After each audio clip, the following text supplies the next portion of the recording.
这个女人站在几十米高的天台上，对着旁边的男人说道：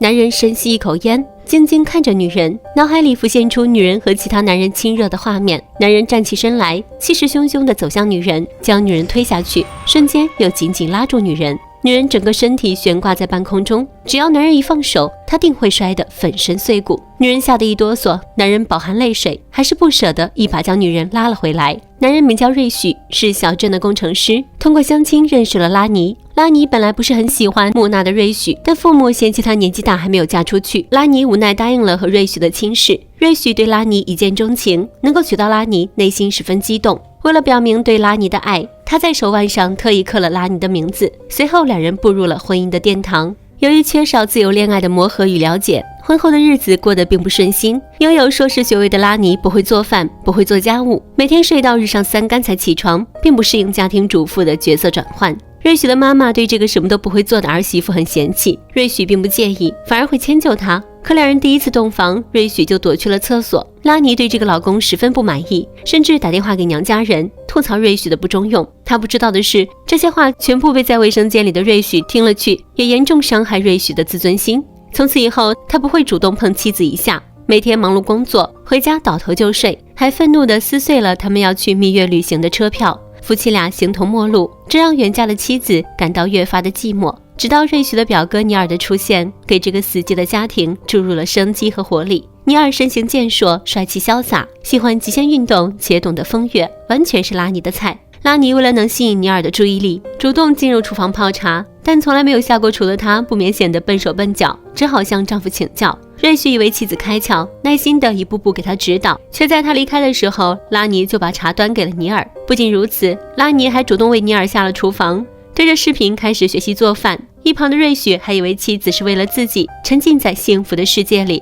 一天，尼尔带拉尼去玩漂流，拉尼一个没注意掉进了河里，瑞许还来不及跳水救人，尼尔就先行一步跳入水中救了拉尼。这一刻，拉尼彻底沦陷，他已经深深爱上了尼尔。两人在家里眉来眼去，尼尔更是毫无避讳调戏拉尼。终于，拉尼忍受不住内心的燥热，和尼尔做了世界上最亲密的事情。晚饭时，因为尼尔的随口一句好想吃羊肉，拉尼便去菜市场买羊肉回来。要知道，拉尼一直以来都是吃素的，突然改变了胃口，家人十分困惑。瑞许还以为妻子是特意为了自己而做的改变，热心地为妻子腾出一间小厨房，还在心里暗自幻想着能和妻子重归于好。可说好要和拉尼远走高飞的尼尔突然不辞而别，直接将拉尼打入深渊。他这才明白过来，尼尔只想沾花惹草，而不求天长地久，自己被坏男人骗了。瑞许回到家，拉尼左思右想，还是决定将自己不忠的事情告诉瑞许。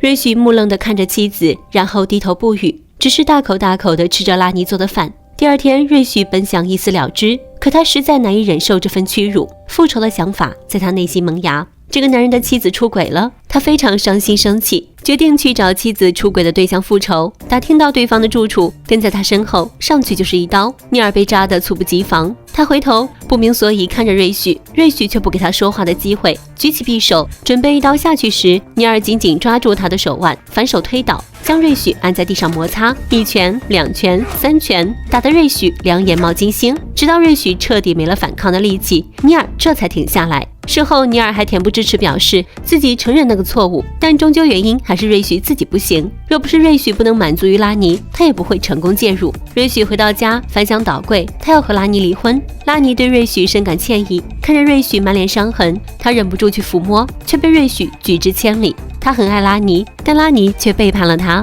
瑞许想让拉尼赶紧走，不然自己真的会忍不住想要掐死他。拉尼也没脸待在这里。第二天，他收拾好行李出门，在门口等车之际，一群混混特意出言挑衅拉尼。原来尼尔将二人的风流事四处传播，搞得很多人都知道了。房里的瑞许听到外面的动静，出门替拉尼解了围，还让拉尼先进屋，自己在外面帮他打车。这让拉尼看到了丈夫的担当，自己做错了事，丈夫却还挺身而出保护自己，她顿时对丈夫心生好感。于是她决定不走了，无论瑞许如何惩罚她，她都不会离开的。瑞许虽然没有说什么，可是只要看到拉尼，脑海中总会浮现出拉尼和尼尔亲密的画面，一颗想要报复的种子在心里萌生出来。这天，拉尼准备出门时，脚下一滑，整个人从楼梯上滚落下来。瑞许就在一旁静静看着。拉尼忍受疼痛，求助般看向瑞许，瑞许却自顾自擦着车。拉尼无奈回头看向楼梯，楼梯上居然有块肥皂。他知道这是瑞许的杰作，但他没有反驳，毕竟做错事的人是他。然而危险还没有结束，他又在灶台上动手脚。拉尼去做饭时，刚点燃煤气灶，火焰迅速燃烧，直接烫伤了拉尼的手。拉尼疼得嗷嗷直叫，可瑞许依旧冷冷看了一眼，然后继续做自己的事。当拉尼看向他时，瑞许的神情多了几分挑衅，拉尼只觉得害怕。夜里，拉尼也总是梦见瑞许想要掐死自己，等他一睁开眼睛，就对上瑞许那双恶狠狠的眼睛，试图以此把他吓走。可拉尼的心理承受能力是真的大，不管丈夫用什么招数，她都赖着不走。虽然她犯了错，但她认为丈夫还是爱她的，于是她故意站在天台上，让丈夫将她推下去解恨，这样也好过他们这样互相折磨。谁知瑞许并没有杀她，满眼恨意看着她。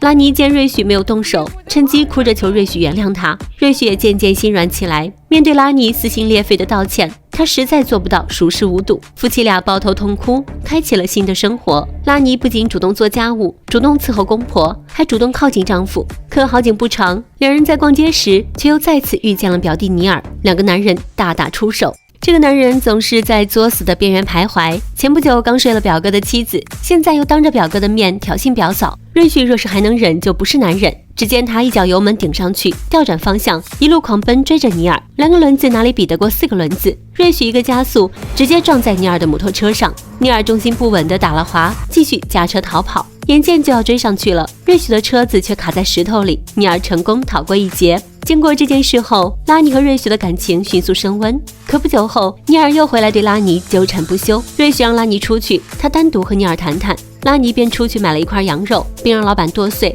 在回来的路上顺便扔了几块羊肉喂流浪狗。就在这时，拉尼的家里发生了爆炸，他赶紧跑回家里，里面一片狼藉，只看到瑞许的一只手，上面还纹着拉尼的名字。拉尼当即痛哭流涕，因为其他部位都被炸成了碎渣。警方很快展开调查，在爆炸当天，有人看到尼尔跳河跑路了，因此警方怀疑尼尔的再次出现让拉尼动了和他私奔的念头。为了达成目标，两人合谋杀害了瑞许。因抓不到尼尔，警方只能从拉尼这边着手。然而拉尼完全有不在场的证明，他离开家的时候正好被外面的小女孩看到了，街坊邻居都能为拉尼作证。警方只能使出杀手锏，在监狱里对拉尼拳打脚踢，严刑逼供。拉尼却一口咬定自己和瑞许的死无关。警方决定使用测谎仪。在开始测谎之前，拉尼想出一个对付测谎仪的办法。他借口来到卫生间，脱掉鞋子，拿出指甲刀，然后将鞋子里的钉子拔出来，忍痛穿上鞋子。脚底的剧痛会使他的心率加快。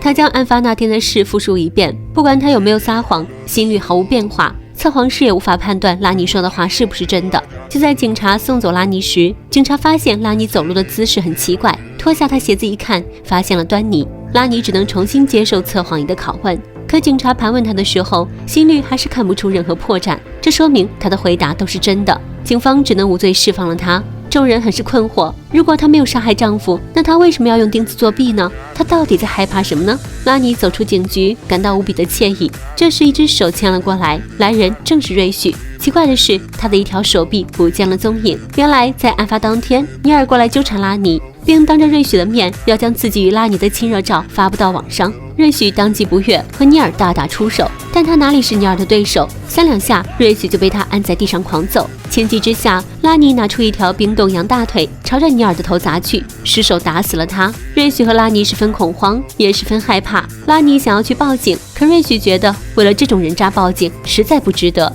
于是两人合伙清理案发现场，决定来一出偷梁换柱。瑞许吃了止痛药后，拿出锯子砍掉尼尔的一条手臂，然后用冰块冻住自己的一条手臂，举起刀硬生生砍掉自己的手臂，将其作为证据留在了爆炸现场。拉尼赶紧清理现场，然后强装淡定地出门去菜市场，并故意让小女孩看到是瑞许关上了大门。拉尼买了一条羊腿，顺便让人把那条凶器羊腿也给剁了，然后再把羊肉喂给流浪狗吃，就这样彻底毁了凶器。而瑞许这边，他换上尼尔的衣服，一切准备就绪后，引爆煤气罐焚尸，然后自己跳到河里，在断臂血流不止的情况下，在恒河游泳成功逃生，以尼尔的身份活着。与此同时，这又正好能洗清拉尼的嫌疑，让警方误以为是尼尔杀了瑞许。不得不说，夫妻两人的设计确实高明，两人的完美作案，成功逃脱了法律的制裁。他们隐居到一个小镇上，开始了全新的生活，前提是瑞许永远不落网。影片名叫《魅杀》，本质上虽然是一部悬疑烧脑片，但主打的却是破镜重圆的婚姻，由恨生爱的过程还是非常能圆融的。如同片中所说，永恒的爱怎会沾上几滴血，以保护它不被邪恶力量伤害？只是这种爱太疯狂。